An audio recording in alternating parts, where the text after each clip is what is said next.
Семьи, попавшие в трудную жизненную ситуацию, могут получить помощь в социальной гостинице. Сегодня в столице открыли гостиницы для семей, которые по разным причинам оказались без крыши над головой.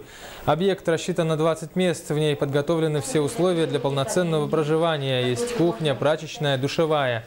Социальное учреждение организовали по инициативе общественного движения «Лига женщин Якутска», которая ранее уже создала клуб психологической помощи под названием «Терчи» и группу продленного пребывания детей из многодетных семей в рамках проекта «Мама и малыш».